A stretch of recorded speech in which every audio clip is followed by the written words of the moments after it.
Thank you very much, everybody. I'm really thrilled to be here. It's not often that I get to go to an event that's like completely in my zone of interest, so I've really enjoyed listening to all the speakers so far.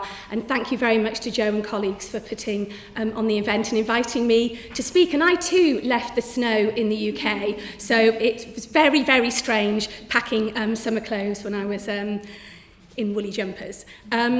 So yes, I'd like to share some insights from a book that I had published last year in partnership with a psychiatrist called Dr. James Woolard, and the title of the book is Teen Mental Health in an Online World. I haven't name-checked him very rudely, but I will tweet his details for people that are interested.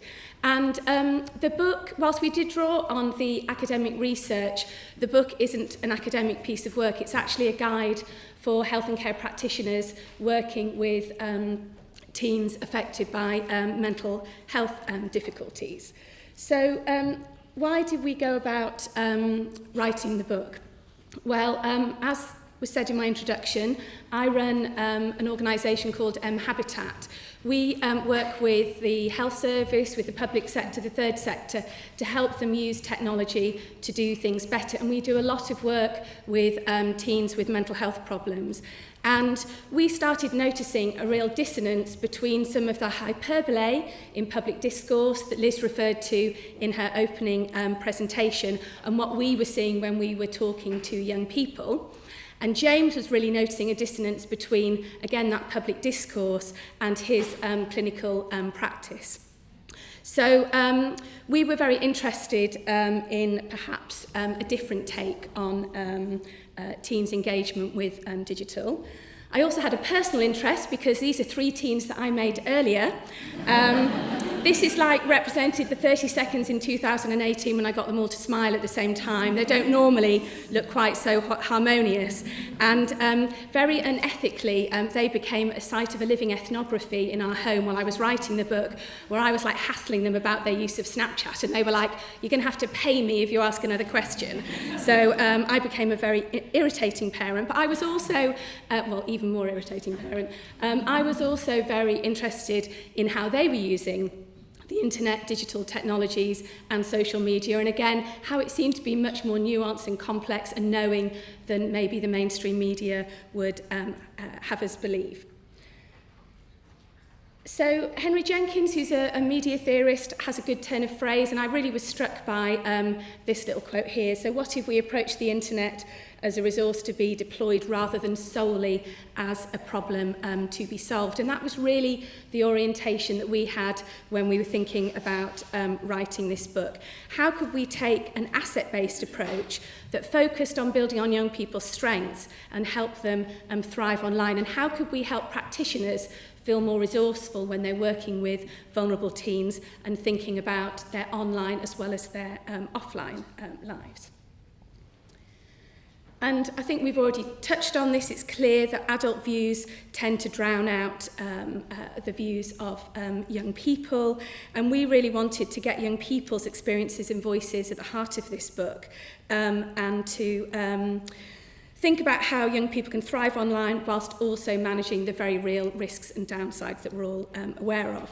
So as well as reviewing the evidence, we also did a range of qualitative interviews with young people and focus groups with young people affected by mental health difficulties. And I guess I was quite struck by this quote from Raffler et al., which really talks about the risk of professionals not being up to date in terms of their practice. And this was something that I'd come across a lot and might be familiar to some of you, but talking to practitioners who would say, oh, do you know what, I just don't want to go there. I don't want to ask young people about, the young person I'm working with, about their use of social media in case I lift the lid on Pandora's box and I don't know how to deal with it. There's a duty of care, something will come up and I don't know what to do. So I just don't even talk to young people. And as Joe alluded to, young people blend their in and online and offline lives imperceptibly. It is outrageous, really, that we're not talking to young people if we're not talking to people about that aspect of their lives. So, you know, it's so important that practitioners are feeling confident about these sorts of conversations. But we also really recognise the many constraints that practitioners are operating in, not least, if you can see that, appalling use of kit in the UK. So this was a workshop I ran, it is a few years ago now, with a ward manager on an inpatient unit, and she was like, you want us to talk about digital? This is my bashed up Nokia that I get given for work, you know, what do you expect? And so there is a big push in the UK to get practitioners access to smart devices, to have Wi-Fi in health and care units. But often even then, the social media policies aren't sufficiently permissive, and there are all sorts of other barriers around information governance that people are very worried about. So there's a really important role, not just in education in universities, but also in practice settings for organisations to be thinking about some of the barriers that practitioners face as well. So, okay, so we all know that social media are quite popular. The most popular online leisure activity for young people, just closely followed by chatting online. So we know they're popular, but are they good or bad for young people? And of course the evidence is really mixed and often contradictory. So there are some real protective factors associated with internet use, such as lower loneliness, greater belonging, a sense of social support, but then there are greater exposure to problematic interactions such as social pressure and conformity. I really like this survey results that came out from Common Sense Media in the US last year, where they did a representative survey of young people, but they tested for vulnerability. So they got young people to report on a vulnerability scale. And what they found was that young people who were vulnerable express enhanced impacts of use of social media, both positive and negative. So enhanced positive effects, but also more likely to say that social media have a negative effect as well. So, you know, really, really mixed, I guess, is the message. And this is exactly what we found in our interviews with young people. So here are two very typical quotes. So one person saying, actually, just feeling connected by chatting to a mate is a really good and powerful thing. And then the whole FOMO thing, I just feel like everyone's having a better life than me. And we've all been there, haven't we? I'll fess up to that. So, you know, a mixed experience. I was really struck by what Liz said in her research about the power of distraction, and that was something that I hadn't really thought about, but came out very strongly in the interviews we did with young people. One particular young man in a focus group, I remember saying, you know, when I go online and I play games, I feel really confident and I feel good at something, and I don't feel very good or confident in the rest of my life. So actually, it's a really powerful tool for me. It's a means of distraction, a way of feeling like I'm good at something, but then my mum and dad give me grief and tell me to get offline, and that makes me feel rubbish about myself.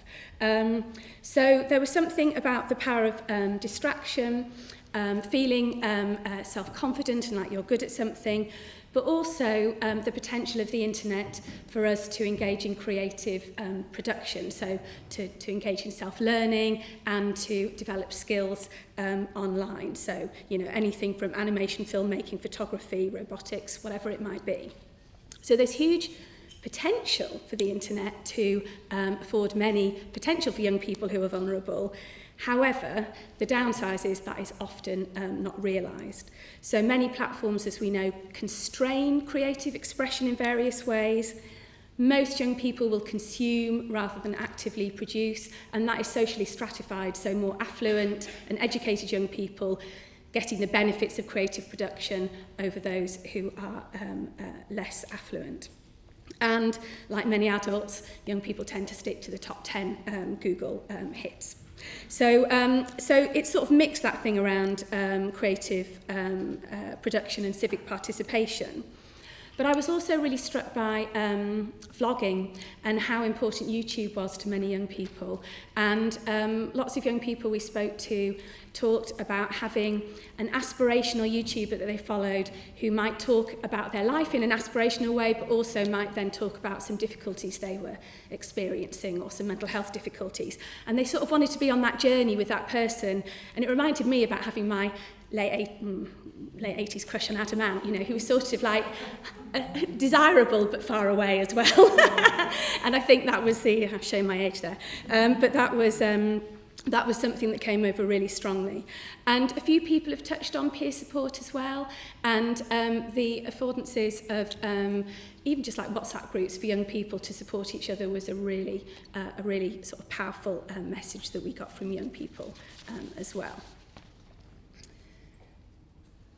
Okay, so I'm not going to touch a lot on developmental perspectives because that was James's bag really, and if he was here he'd talk more about that.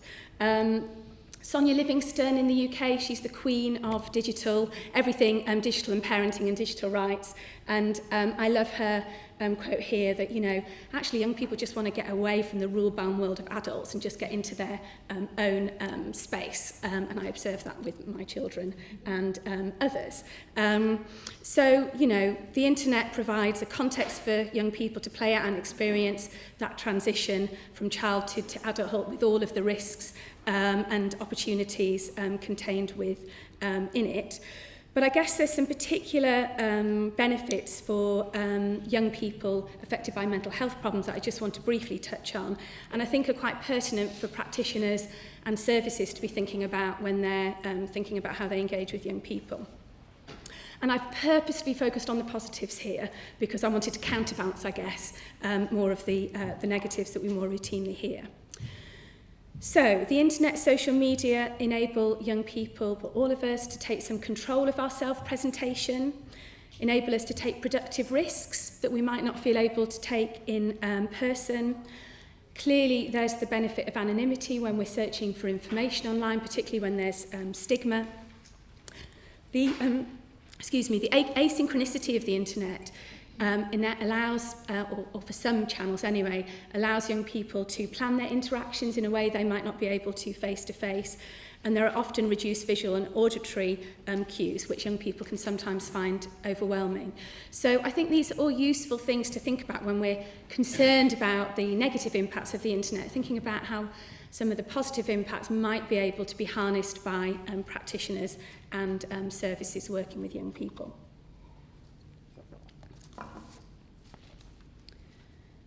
So we're all familiar with the phrase digital natives, and I'm sure you know that phrase is problematic in many, many different ways actually. But it does assume that all young people are like totally know what they're doing when it comes to being online, and all older people don't, and that's clearly not the same.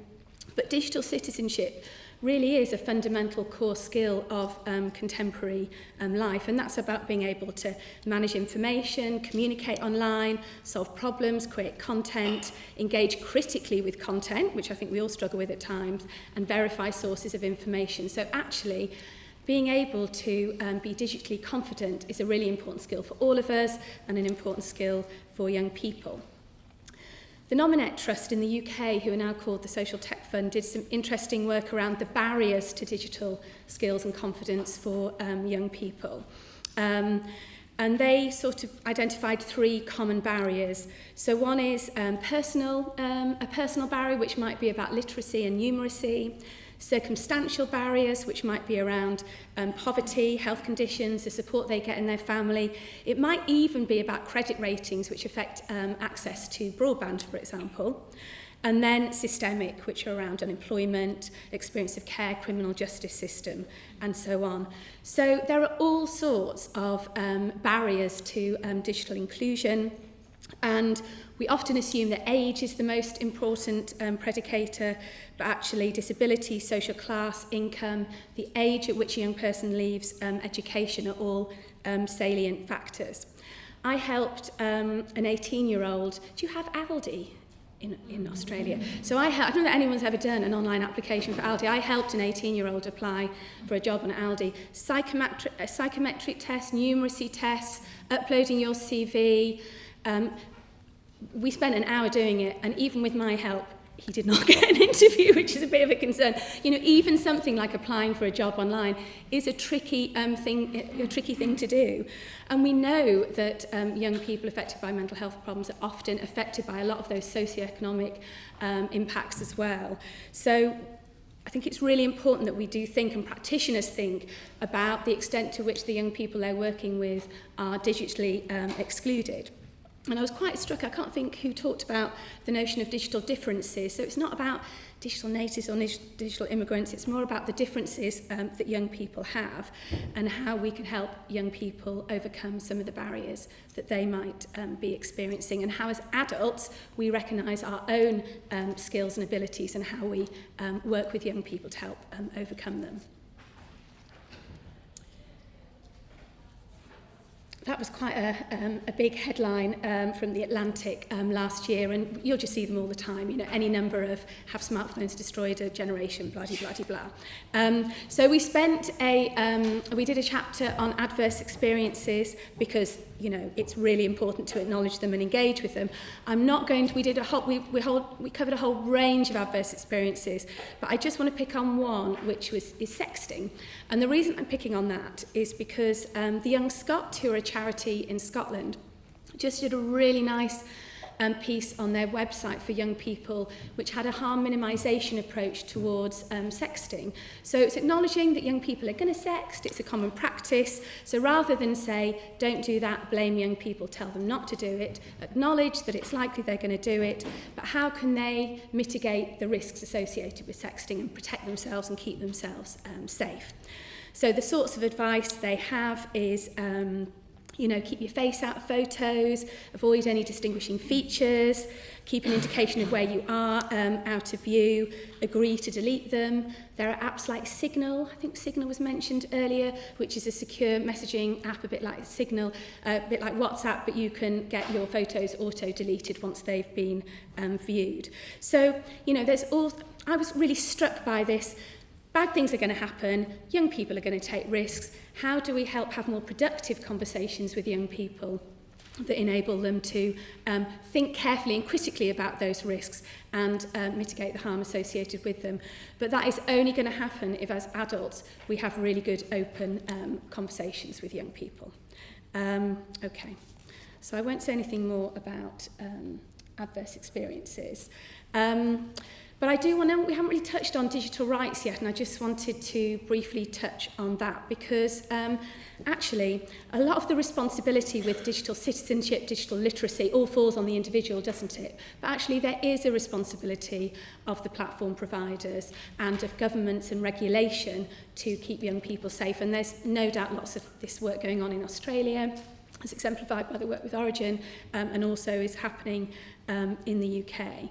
So I really wanted practitioners to be thinking about a rights-based approach to use of the internet and balancing harm minimisation with the right to participate actually, and the right for young people to have a contribution to the public sphere and to public life. And of course we know there are all sorts of problematic aspects of the internet use, not least opaque terms and conditions. So it was a lovely project done with young people, a really nice qualitative piece of work with my PhD supervisor actually. He did some forum theatre work with young people around Instagram terms and conditions, and once young people got their heads around what actually they're giving away when they tick that terms and agreed box, they were absolutely horrified and really sort of militant about it. And we tick them because the desire is greater than the obstacle. But there are all sorts of things that are problematic about that. And actually we talk a lot to young people about privacy, but privacy is negotiated and it's contingent. I can protect my privacy to some degree, but you might choose to take photographs and put them on the web without my consent, and I can't control that. So I think we need to recognise the contingent nature of privacy. People might have come across the Five Rights Foundation. So they've got a really nice, very simple framework, which you can see there, which has things like the right to remove, the right to know who's holding and profiting from your information, all these things that we could all do with knowing actually, and of course the right to digital literacy. So they are about influencing governments to pay more attention to the rights of young people. And I do think when we're thinking about teens, digital and mental health, we do need to be thinking about digital rights.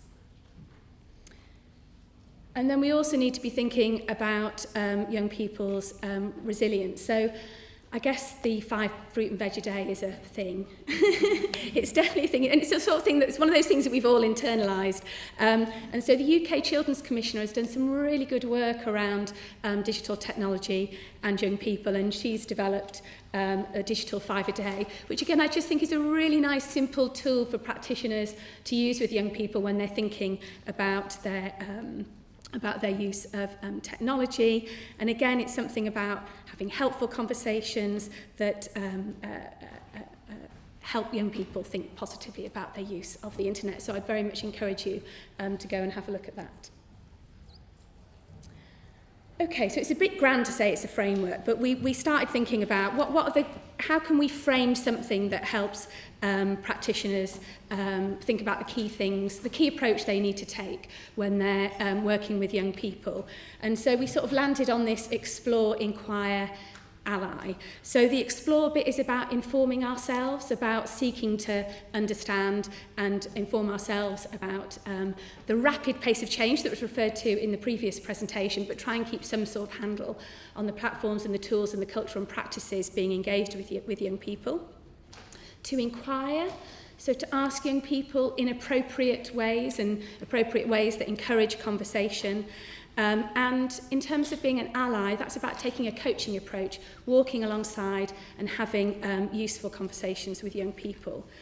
Common approaches are banning, blaming, and then educating. And we were really keen that practitioners avoid those sorts of approaches, but try and think in a way that helps them feel more resourceful. And the whole thing around screen time has been sort of blown out the water recently, hasn't it? And again, Sonia Livingston and others have written a lot about this. I was very taken with, and I think it's a very helpful way of thinking about young people's use of the internet, which is how is it contextualised in a young person's life? Are they sleeping? Are they eating? Are they healthy? Are they engaged? Are they pursuing interests? And actually, and if they're online as part of that, then cool. If they're not, then there's a conversation to be had.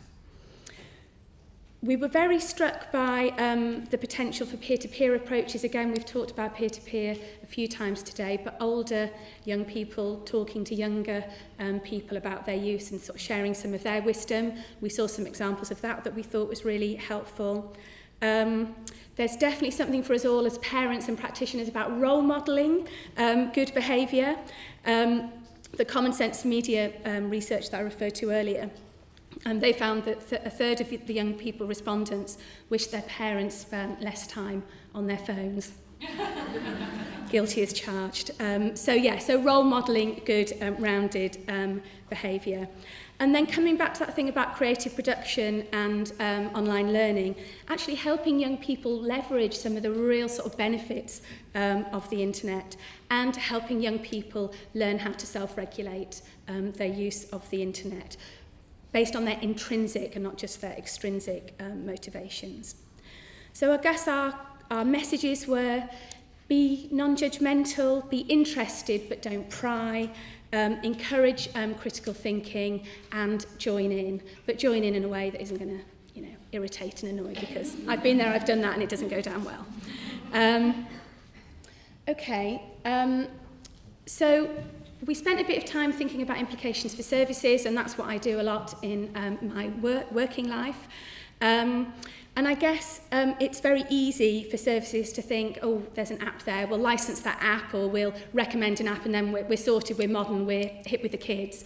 And what we're really encouraging services to do is think much more strategically about how they embed technology as an enabler of their organisational purpose, their priorities, and in terms of meeting the needs of young people. And I was hearing some really interesting stuff from Headspace yesterday about how you guys are doing some of that.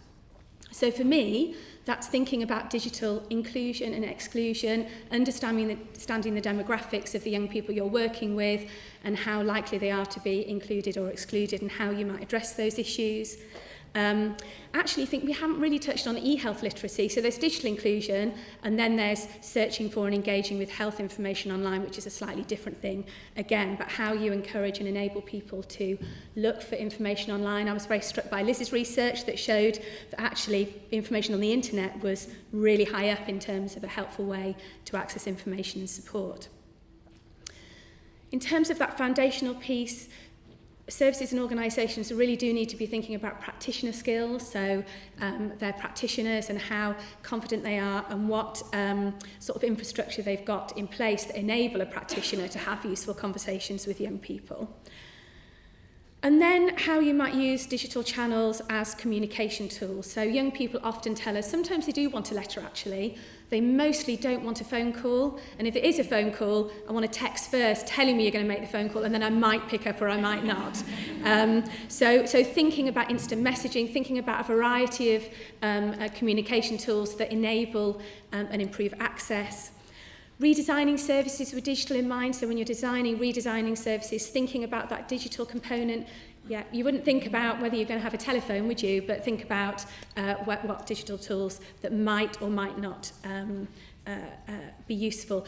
But don't start with digital, don't start with the product, start with what you need to do in your service and how digital might help it. And then I think creating a multi-channel presence. I was really struck, a very brief final anecdote. We were doing some work with some young people who access child and adolescent mental health services, CAMS. So first of all, CAMS is a really hard thing to spell. So the first thing one young person said was, well, I went online when I got referred to CAMS and I couldn't find it because it had that H in it that was really confusing. But when I did find out how to spell it, I found hashtag CAMS Logic on Tumblr, which was just a load of young people slagging off CAMS and how horrible the services are. But when I went to find the website of the CAMS service, there wasn't one. So, you know, services need to be aware that young people will be having all sorts of conversations about mental health services online. So what are you doing to provide a good, trusted presence that can help young people have confidence in the service that you're offering them? And we've touched on co-design a few times, and, you know, throughout all of this stuff for services, it has to be about co-designing with young people and understanding what's appropriate, relevant and acceptable to them. So I just want to finish with a nice little final quote from Jenkins again, which I love, which is, young people do not need adults snooping over their shoulders, but they do need people who can help watch their backs. And I think that's the core message of our book, and hopefully something you've already got your heads around, but if not, you'll take away today. Thank you very much.